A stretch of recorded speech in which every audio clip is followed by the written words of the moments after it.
నమస్తే మిత్రులారా, మార్నింగ్ న్యూస్కు స్వాగతం. నేను మీ కడారి శ్రీనివాస్. మనం ప్రతిరోజు నేటితరం దినపత్రికను విశ్లేషణ చేసుకుంటున్నాం. మరి ఈ రోజులో భాగంగా నేటితరం దినపత్రిక ప్రధాన బ్యానర్ ఐటమ్గా మనం చూస్తున్నాం.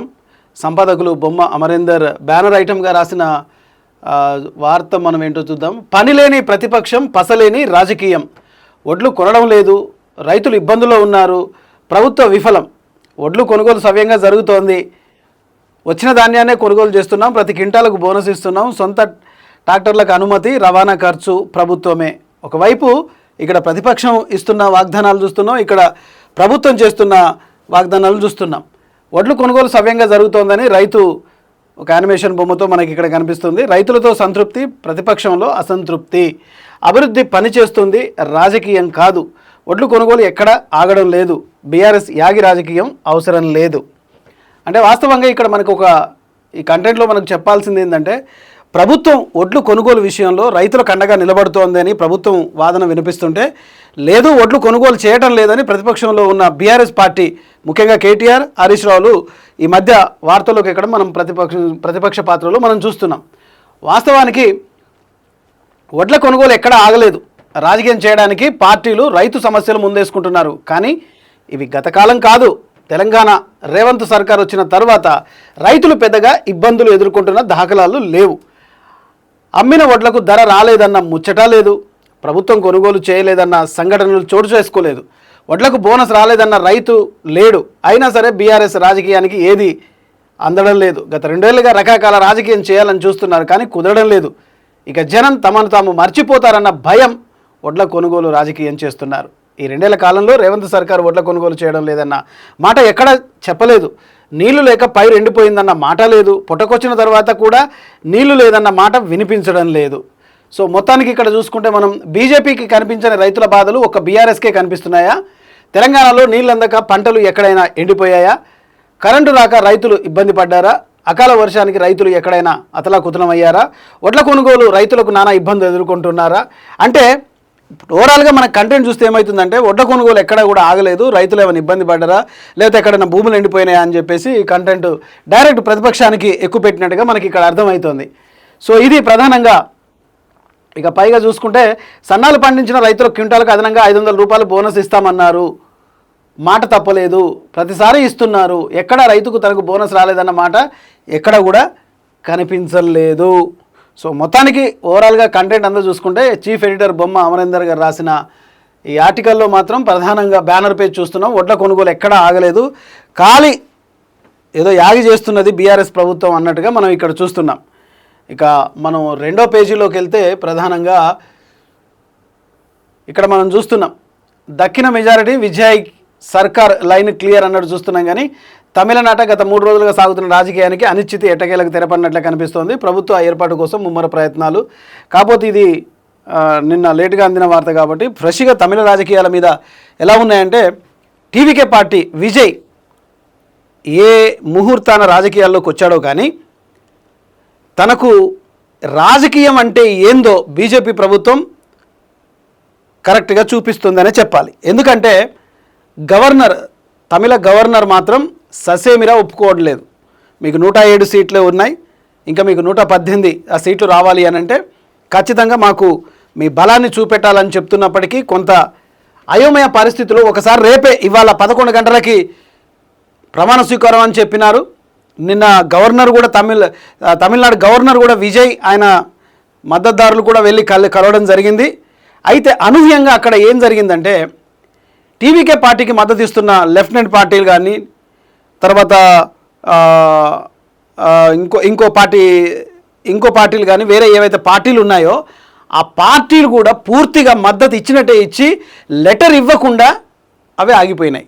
అక్కడ తప్పుడు లెటర్ ఇచ్చారన్నట్టుగా గవర్నర్ ఆఫీస్ నుంచి విజయ్ మీద కేసులు పెట్టడానికి కూడా వెనకాడటం లేదు బీజేపీ ప్రభుత్వం. దీని వెనక ఎవరున్నారు అంటే ఇంకెవరుంటారు? గవర్నర్ కూడా బీజేపీ ప్రభుత్వం. కాబట్టి బీజేపీ ప్రభుత్వం తనకు ఎన్నైతే అడ్డదారులు ఉన్నాయో అన్ని అడ్డదారులను ఉపయోగించుకుంటుంది. 100కు పైగా సీట్లు సంపాదించుకున్న విజయ్ని మాత్రం ముఖ్యమంత్రి చేయడానికి ఎవ్వరికి కూడా అడుగు ముందు పడట్లేదు. కాంగ్రెస్ మద్దతు తెలిపినప్పటికీ, లెఫ్టినెంట్ పార్టీలు తెలిపినప్పటికీ, సివికే పార్టీ ఇంకొకటి పొద్దున్న లేస్తే వాళ్ళు జై భీమ్ అంటారు, లేకపోతే పెరియార్ అంటారు, కాన్షీరామ్ అంటారు. మరి అదే వారసత్వాన్ని పుంజుకుంటున్న విజయ్కి మాత్రం ఎందుకు ఆ పార్టీ మద్దతు ఇవ్వడం లేదనేది అది వాళ్ళ విజ్ఞతకే వదిలిపెట్టాలి. మన తెలంగాణలో కూడా ఉన్నారు ఆ పార్టీకి సంబంధించిన వాళ్ళను మాట్లాడదామంటే కూడా వాళ్ళు ఇప్పుడు ఫోన్ తీసే పనిలో లేరు. ఎందుకంటే డైరెక్ట్ తమిళనాడులో వాళ్ళు ఏం మాట్లాడుతారో వీళ్ళకి తెలియదు కదా, అనవసరంగా రాజకీయ దుమారం లేస్తుంది. కాకపోతే విజయ్ని మాత్రం చాలా ముప్పు తిప్పలు పెడుతున్నారు. తిక్కరేగి విజయ్ పూర్తిగా 107 సీట్లు పూర్తిగా రాజీనామా చేశాడు అనుకోండి, టోటల్గా హంగేర్పడి మళ్ళీ ఎన్నికలు పెడితే బీజేపీ అనుబంధ పార్టీలకు ఒక్క ఓటు అంటే ఒక్క ఓటు కూడా పడదనేది గుర్తుపెట్టుకోవాలి. నిజానికి ఇగో పార్టీల సంఖ్యాబలం TVK party 107, Congress 5, CPI 2, CPI ఎం వీసీకే 2. ఈ సిపిఎం వీసీకే పార్టీలు లెటర్ ఇవ్వలేదట, మద్దతు ఇస్తామని చెప్పినాయని కానీ లెటర్ ఇవ్వలేదట. మరి ఎందుకు లెటర్ ఇవ్వలేదో, మరి ఇవాళ ఇస్తే మరి ఇవాళ వాయిదా పడ్డట్టే, మళ్ళీ రేపు కానీ ఏమన్నా ప్రమాణ స్వీకారం అనేది ఉంటుందో ఉండదో కూడా ఇంతవరకు వస్తలేదు. కానీ ఒక మంచి నీతి నిజాయితీతో సుస్థిరమైన పాలన చేయాలని చెప్పుకొని ప్రజల్లోకి వచ్చిన విజయ్కి ప్రజల మద్దతు అయితే దొరికింది. కానీ ఈ రాజకీయ కురువృద్ధులు ఎవరైతే ఉన్నారో పూర్తిగా విజయ్ని రాజకీయంగా అనగదొక్కాలని చూస్తున్నారు. ఎందుకంటే ససేమిరా విజయ్ విజయ్ ఏమంటున్నాడు, నేను అసలు బీజేపీ పార్టీతో పొత్తు పెట్టుకోను అని చెప్తున్నప్పటికీ బీజేపీ పార్టీ పూర్తిగా దానికి మద్దతు నేను తెలపను అని చెప్తున్న విజయ్కి మాత్రం బీజేపీ చుక్కలు చూపిస్తున్నట్టుగా ఇక్కడ మనం చూస్తున్నాం. రైట్, ఇక కంటెంట్లోకి వెళ్తే మెజారిటీ మార్క్ అందుకున్న విజయ్ శుక్రవారం మరోసారి గవర్నర్ రాజేంద్ర విశ్వనాథ్ అర్లేకర్ను కలిసేందుకు సిద్ధమయ్యారు. సాయంత్రం లోక్ భవన్కు వెళ్ళి ప్రభుత్వ ఏర్పాటుకు అనుమతి ఇవ్వాలని కోరున్నట్టు టీవీకే వర్గాలు వెల్లడించాయి. అయితే నిన్న గవర్నర్ దగ్గరికి విజయ్ మద్దతుదారులు వెళ్ళారు. అక్కడ ఆయనకు మద్దతు ఎంత ఉందో తెలిపారు. దాదాపు 118 కంటే పైన 120 దాకా వచ్చినట్టుగా మనకు అక్కడ కనిపించాయి. కానీ ఈ సిపిఎం పార్టీలు, లెఫ్టినెంట్ పార్టీలు, ఇంకొక పార్టీ వాళ్ళు లెటర్ పూర్వకంగా ఇవ్వకపోవడంతో గవర్నర్ కొంత ఆలస్యం చేసినట్టుగా కనిపిస్తుంది. మొత్తానికి విజయ్ ప్రమాణ స్వీకారం చేయకుండా అడ్డుకుంటుంది మాత్రం ఈ మనువాద పార్టీలే, ఈ బీజేపీ ప్రభుత్వమే అని ఖచ్చితంగా తెలుస్తుంది. బీజేపీ ప్రభుత్వానికి రాబోయే రోజుల్లో ఖచ్చితంగా ఈ విజయ్ని ఇబ్బంది పెడుతున్న ప్రతిదీ ప్రజలు గమనిస్తున్నారు. కాబట్టి బీజేపీకి ఖచ్చితంగా దానికి గుణపాఠం వస్తుందనే చెప్పాలి. ఎందుకంటే బీజేపీని ఏమన్నంటే సోషల్ మీడియాలో కామెంట్ల రూపంలో ఇక వాళ్ళు మాట్లాడని బూతులే ఉండవు. ఏమనంటే గుళ్ళ మీద దాడులనే అంటారు, ఏమనంటే ఇండియా పాకిస్తాన్ అంటారు, ఏమనంటే జై శ్రీరామ్ అంటారు, లేకపోతే భరతమాతకి జై అంటారు. భరతమాతకి జై, జై శ్రీరామ్, ఇండియా పాకిస్తాన్ ఇవి లేకుండా బీజేపీని రాజకీయం చేయమనండి చూద్దాం. గుడుల మీద దాడులు చేయడాన్ని ఎవరు సమర్థించరు. ఎవరి మతాన్ని అయినా సరే వేరొక మతాన్ని గౌరవించుకోవాలి. ఒకరినొకరు గౌరవించుకుంటేనే లౌకిక రాజ్యంలో ప్రజాస్వామ్య వ్యవస్థకు ఒక ప్రాణం పోసినట్టుగా ఉంటుంది.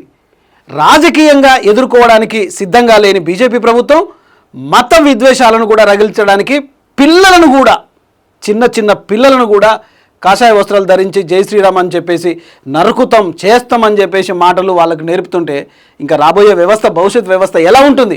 మీరు రాజకీయం చేయండి. బీజేపీ పార్టీగా అటల్ బిహారీ వాజ్పేయి రాజకీయం చేయలేదా? ఎల్కే అద్వానీ గారు రాజకీయం చేయలేదా?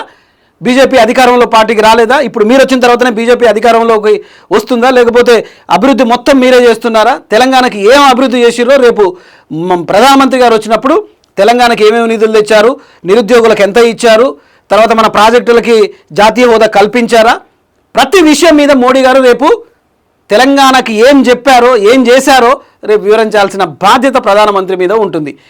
ఏమైనా సరే మేరా భాయ్యో బహనో జై శ్రీరామ్ అనకుండా మాట్లాడమని చెప్పండి బీజేపీ నాయకుల్ని. శ్రీరాముడు ఎందుకు వస్తున్నాడు, సీతారామచంద్రుల వారు ఎందుకు వస్తున్నారు అంటే బీజేపీ వాళ్ళైనా హిందువులు, ఇంకా వేరే వాళ్ళు కాదా? వేరే మతం, వేరే పార్టీలో ఉన్న వాళ్ళు హిందువులు కాదా? ఇది చాలా సున్నితమైన విషయం. దీని మీద మనం ఏదన్నా మన అభిప్రాయాన్ని చెప్పినట్టు చేస్తే ఇక సోషల్ మీడియాలో కామెంట్లు పెడతారు కదా, లా అన్న కాంచోని మొదలు పెడితే నా కొడక అన్న కాడికి వస్తూనే ఉంటుంది.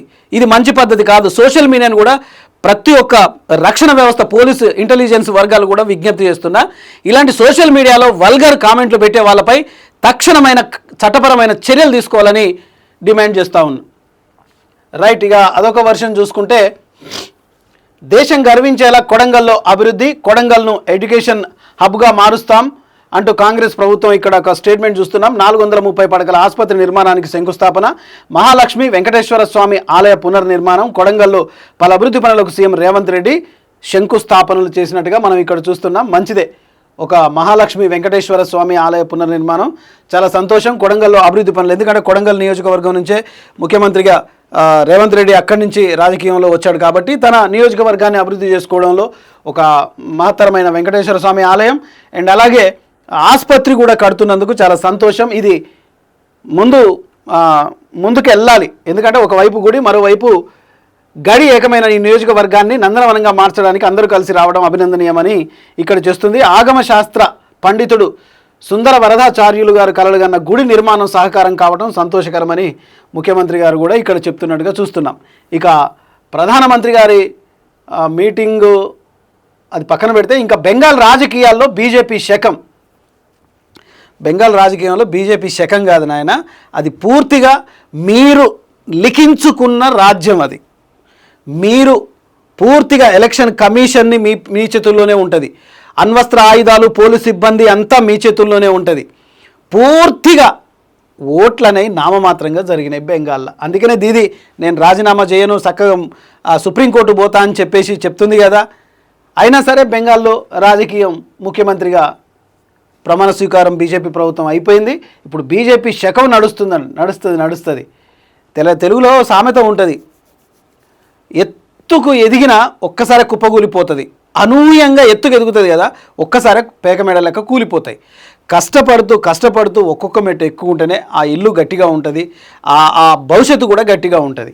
మరి బీజేపీ ప్రభుత్వం ఈ రానున్న 10-15 సంవత్సరాలలో ఏ విధంగా పార్టీని పునర్నిర్మించుకోవడానికి ఆయా రాష్ట్రాల గవర్నర్లను ఏ విధంగా తన గుప్పిట్లో పెట్టుకుందో మనందరికీ తెలుసు. బీజేపీ గురించి మాట్లాడితే ఇక సోషల్ మీడియాలో కామెంట్లు వాళ్ళకి అసలు వాళ్ళు చదువుకున్నారా, సంస్కారం ఉన్నదా అనేది కూడా మర్చిపోతారు. పెట్టుకోండి, మీ ఇష్టం వచ్చిన కామెంట్ పెట్టుకోండి, మీ ఇష్టం ఉన్నట్టు తిట్టుకోండి, ఎందుకంటే అది మీకు మీ పార్టీ, మీ మతం, మీ కులం నేర్పిన సంస్కారం అని అక్కడ అర్థమైపోతుంది. ఇక మనం కంటెంట్లో కొడితే పశ్చిమ బెంగాల్ రాజకీయాల్లో కొత్త శకం మొదలైంది.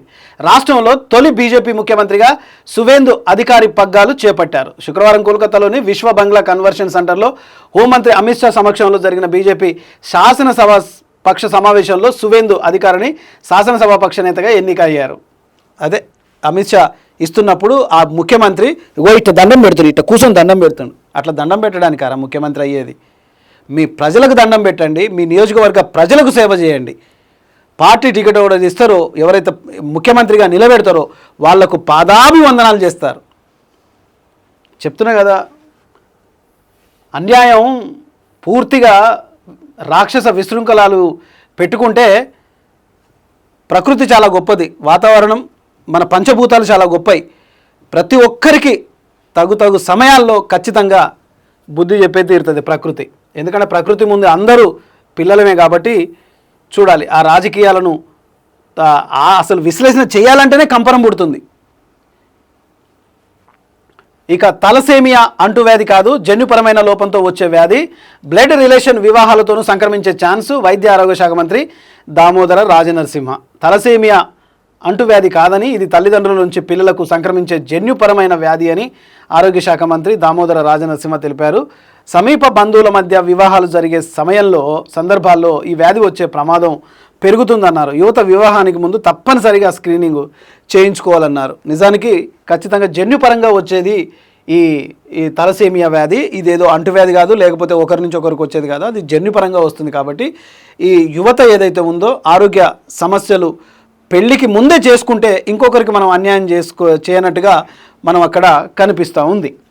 ఇక మరొక వార్తను చూసుకుంటే, పోలీస్ అధికారి భార్య హత్య, నేపాలీ గ్యాంగ్గా అనుమానం, క్లూ ఆధారంగా వేగంగా విచారణ. నగర పోలీస్ కమిషనర్ సజ్జనారి. నిన్న మనం చూస్తున్నాం కదా, ప్రశాసన్ నగర్లో, జూబ్లీహిల్స్లోని ప్రశాసన్ నగర్లో రిటైర్డ్ డీజీ వినయ్ రంజన్ రాయ్ సతీమణి తనుజ 55 సంవత్సరాలు హత్యకు గురయ్యారు. ఈ హత్యకు సంబంధించి వివరాలపై సైబరాబాద్ నగర పోలీస్ కమిషనర్ విసి సజ్జనార్ మీడియాతో మాట్లాడారు. డీజీ సతీమణి తనుజ హత్య గావింపబడిందని తనకు మొదటగా సమాచారం వచ్చిందని తెలిపారు. డీజీ భార్య తనుజను గురువారం రాత్రి 2 గంటలకు దుండగులు హత్య చేశారని చెప్పుకొచ్చారు. నేపాలీ గ్యాంగ్ పనిగా ప్రాథమికంగా తాము ఒక అంచనాకు వచ్చామని అన్నారు. కొన్ని క్లూస్ లభించాయని, క్లూస్ ఆధారంగా కేసు దర్యాప్తు చేస్తున్నామని, నేపాలీ పని వాళ్ళపై అందరూ అప్రమత్తంగా ఉండాలని, ఈ ఇంట్లో పని చేస్తున్న అమ్మ మాకు పని ఇవ్వండి, మాకు ఇంత అన్నం పెట్టండి అమ్మ అని నేపాలీ వాళ్ళు ఎవరన్నా వస్తే మాత్రం జాగ్రత్తగా మీరు అన్నీ వాకప్ చేసి పనిలో పెట్టుకోండి. ఏకంగా మాజీ డీజీపీ భార్యనే చంపిరంటే మనం ఎంత, ఇంకా మన బతుకులు ఎంత. ఒకసారి ఆ ఇళ్లలో పని వాళ్ళను పెట్టుకుంటే ఏ ప్రాంతం వాళ్ళు రిలేషన్గా ఉండే వాళ్ళను పని వాళ్ళుగా పెట్టుకోండి, నమ్మకస్తులను పని వాళ్ళుగా పెట్టుకోండి, లేదంటే సావు మనమే కొని తెచ్చుకున్నట్టుగా ఉంటుంది. ఇక మరొక వార్తను చూస్తున్నాం.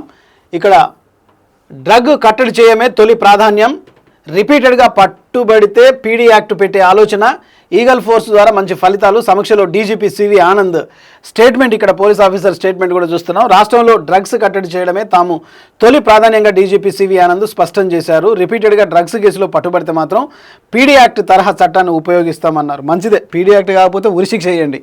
ఆ డ్రగ్స్ తీసుకున్న వాళ్ళకు బతకడం కూడా వేస్టే, ఎందుకంటే వాడు బానిస అయిపోతారు కాబట్టి డ్రగ్స్ను, ఈ మత్తు పదార్థాలు, బీడీ, సిగరెటు, ఈ జర్దా, గుట్కా, ఈ డ్రగ్స్ ఇవన్నీ మత్తు పదార్థాలు కాబట్టి వాడికి బానిస అయినోడు ఇంకా దేనికి కొరగాడు కాబట్టి వాడు సావడమే బెటరు. ఎందుకంటే అట్లాంటి వాళ్ళను రిహాబిలిటేషన్ సెంటర్కి పంపించి వాళ్ళకి చెప్పిన వాళ్ళకి చేసిన మళ్ళీ ఈ వ్యవస్థలో పడితే ఈ వ్యవస్థ పాడు చేస్తుంది, ఈ వ్యవస్థ వాడిని నాశనం చేస్తుంది. అందుకని ఇలాంటి వాళ్లకు పీడీ యాక్ట్ కంటే ఇంకేదన్నా ఉంటే చట్టపరంగా ఆ యాక్ట్ కూడా పెట్టేయండి, బయటికి రాకుండా ఆ జైల్లోనే పడేయండి. ఏదో ఒక జైల్లో జీవిత కారాగార శిక్ష చేసి ఆ రాళ్ళు రప్పలు చెట్లు పుట్టలు కొట్టుకునే పని చేయించుకుని వాని ప్రయోజకుడు జైల్లోనే అవుతాడు. ఈ వ్యవస్థలో వస్తే మాత్రం పూర్తిగా నాశనం అయిపోతారు. ఇక కృష్ణానగర్కు వరద పరిష్కారం చూపుతాం, ఎమ్మెల్యే నవీన్ యాదవ్తో కలిసి పర్యటన, ముంపు ప్రాంతాలను గుర్తించిన హైడ్రా కమిషనర్. రాజధాని వర్షాకాలం వచ్చిందంటే రోడ్ల మీద పరిస్థితి ఎలా ఉంటుందో మనందరికీ తెలుసు, ప్రత్యేకంగా చెప్పాల్సిన పని లేదు.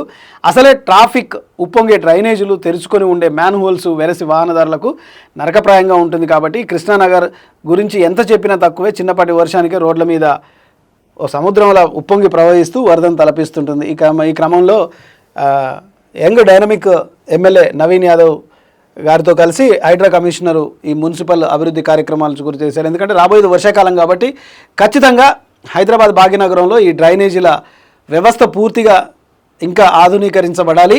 అండ్ అలాగే చిన్న వానం వస్తే చాలు ట్రాఫిక్ మొత్తం ఒక్క జల్లు కొడితే, ఒక గంట సేపు జల్లు కొడితే ఎక్కడికక్కడ ట్రాఫిక్ మొత్తం జామ్ అవుతుంది. కాబట్టి ముందే పసిగట్టి వాటి మీద శ్రద్ధ తీసుకోవాలన్న వార్త మనం ఇక్కడ చూస్తున్నాం. ఇక ఇదొక వార్త మనకు అనిపిస్తే మూడో పేజీలోకి మనం చూస్తే బెంగాల్ రాజకీయాల్లో బీజేపీ శకం అంటూ మనం మొదటి పేజీ, ఆ రెండో పేజీ తర్వాయి బాగా చూస్తున్నాం. అలాగే పోలీసు అధికారి భార్య హత్య అన్న ఆ వార్త చూస్తున్నాం. తలసేమియా అంటువ్యాధి కాదు, కృష్ణానగర్ వరద పరిష్కారం చూపుతామని చెప్పిన ఆ వార్త కూడా మనం చూస్తున్నాం. ఏపీ ఈసెట్ ఫలితాలు విడుదలైనట్టుగా చూస్తున్నాం. ఇండి కూటమి బీటలు, కాంగ్రెస్ కూటమి నుంచి వైదొలిగిన డీఎంకే, కాంగ్రెస్ తీరుపై మండిపడ్డ పార్టీ. తమిళనాడు రాజకీయాలు క్రమంగా మారుతున్నాయి. విజయ్కి టికెట్ కాంగ్రెస్ మద్దతు ప్రకటించడంతో ఘాటుగా విమర్శించిన డీఎంకే ఇండి కూటమి నుంచి బయటకు వచ్చింది. ఈ మేరకు ఇండి కూటమి డీఎంకే గుడ్ బై చెప్పింది. ఇక కాంగ్రెస్లో తమ పొత్తు ముగిసినట్లేనని వెల్లడించింది. తమకు లోక్సభలో ప్రత్యేక సీట్లు కేటాయించాలని స్పీకర్కు డీఎంకే ఎంపీ కనమొలి తాజా లేఖ రాశారు. కాంగ్రెస్ ఎంపీల పక్కన కూర్చోలేమని అందులో పేర్కొన్నారు. తమిళనాడు అసెంబ్లీ ఎన్నికల ఫలితాలపై తర్వాత టీవీకే కాంగ్రెస్ మద్దతు తెలపడంతో డీఎంకే నిర్ణయం తీసుకుంది. తమిళనాడులో విజయ్ నేతృత్వంలోని టీవీకే కాంగ్రెస్ మద్దతు ప్రకటించడంపై డీఎంకే ఎమ్మెల్యేలు తీవ్ర ఆగ్రహాన్ని వ్యక్తం చేశారు. ఓకే, ఇండి కూటమి నుంచి ఆ డీఎంకే వెళ్ళిపోయిందట. డీఎంకే అన్నా డీఎంకే బద్ధ శత్రువులు. ఇవాళ విజయ్ని ముఖ్యమంత్రిని చేయడానికి మాత్రం వీళ్ళిద్దరు కలిసి రాకుండా వీళ్ళు బీజేపీలోకి వెళ్ళిపోతారు అన్నట్టు. తమిళ రాజకీయం తుని అమ్మ రాజకీయం అనేటట్టుగా సాగిపోతుంది. చేసుకోండి, ఎవ్వరి పాపకర్మలకు కర్మ అనేది వెంటాడుతూ ఉంటుంది. పార్టీలకైనా వ్యక్తులకైనా వ్యవస్థలకైనా ఖచ్చితంగా కర్మ సిద్ధాంతం ఉంటుంది. ఆ కర్మ సిద్ధాంతం ప్రతి ఒక్కరూ నమ్మాల్సిందే. వాళ్ళు చేసుకున్న మంచి చెడులే వాళ్ళ వెనకంట వస్తాయి. ఇక రాయలసీమ కాదు రాయలసీమ, ఇది టైటిల్లోనే బాగుంది. ఏపీ ప్రపంచ ప్రఖ్యాత iconic motor cycle brand royal Enfield రాబోతుంది. 2500 కోట్లతో మోటార్ సైకిల్ తయారీ పరిశ్రమను రాయల్ ఎన్ఫీల్డ్ సంస్థ ఏర్పాటు చేయనుంది తిరుపతిలో. మంచిదే, కొంత నిరుద్యోగులకు ఉపాధి అవకాశాలైనా దొరుకుతాయి. ఇది ఉద్యోగ ఉపాధి అవకాశాలకు సంబంధించిన వార్త. ఇక మూసీ తొలిదశ పనులకు 7.55 కోట్లు ప్రభుత్వం నిర్ణయించిందని రెండో పేజీ కూడా మనం చూస్తున్నాం. యువకుడి దారుణ హత్యతో ఉద్రిక్తత, యువతి ఇంటి ముందు తల్లిదండ్రుల ఆందోళన, హంతకులను పట్టుకుంటామన్న పోలీసులు. సో మొత్తానికి రాష్ట్రంలో దారుణంగా క్షీణించిన శాంతి భద్రతలు మనం చదువుకుంటున్నాం. ప్రజా సమస్యలకు 100% పరిష్కారం. రైట్, మంచిది. ప్రజా సమస్యలకు పరిష్కారం ఉంటేనే కదా ప్రజా పాలన అనేది మనకిక్కడ తెలుస్తుంది. రైట్, మరొక వార్తను మనం చూసుకుంటే నేడు గాజుల రామారంలో గడప గడపకు బీజేపీ రంగం సిద్ధం. 12వ రోజుకు చేరిన రావుల శేషగిరి సంకల్పయాత్ర. హెచ్ఏఎల్ కాలనీ నుంచి జెండా ఆవిష్కరణ. రైట్, మోడీ గారు వస్తున్నారు కాబట్టి బీజేపీ కార్యకర్తలంతా సమాయత్తమవుతున్నారు. మంచిది. కరీంనగర్ మున్సిపల్ ఎన్నికలో బీజేపీ మరియు బీఆర్ఎస్ కలిసి పనిచేశారు. నగరపాలక సంస్థలో బీజేపీ బీఆర్ఎస్ 2 రహస్య ఒప్పందాలతో ప్రజలను డైవర్ట్ చేస్తున్నారు. మేయర్ ఎన్నిక సమయంలో ఈ 2 పార్టీల మధ్య కోట్ల రూపాయలు చేతులు మారినాయి. బీజేపీ బీఆర్ఎస్ పార్టీ నాటకాలను కరీంనగర్ ప్రజలు గమనిస్తున్నారు. దాడులతో ప్రజలను డైవర్ట్ చేయాలని చూస్తున్నారు. కరీంనగర్లో ప్రశాంత వాతావరణాన్ని చెడగొట్టాలని చూస్తే ప్రజలు తిరుగుబాటు చేస్తారు అంటూ గుంజపడుగు హరిప్రసాద్ తెలంగాణ రక్షణ సేన టీఆర్ఎస్ అంటే మొన్న కవిత గారు పెట్టిన పార్టీ నుంచి ఈయన ఒక స్టేట్మెంట్ ఇస్తున్నాడు. మంచిది.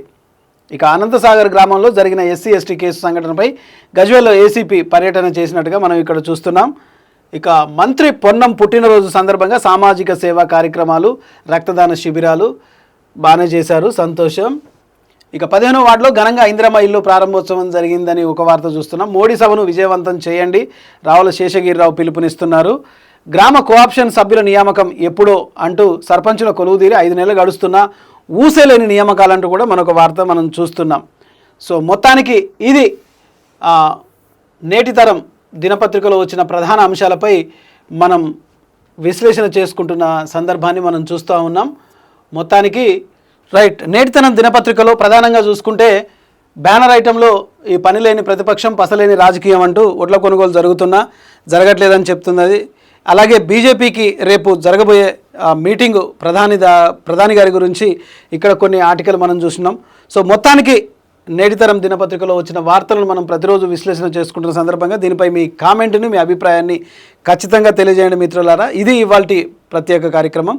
మళ్ళీ రేపు కలుద్దాం. చూస్తూనే ఉండండి AV news. Signing off Kadari Srinivas. Thank you very much.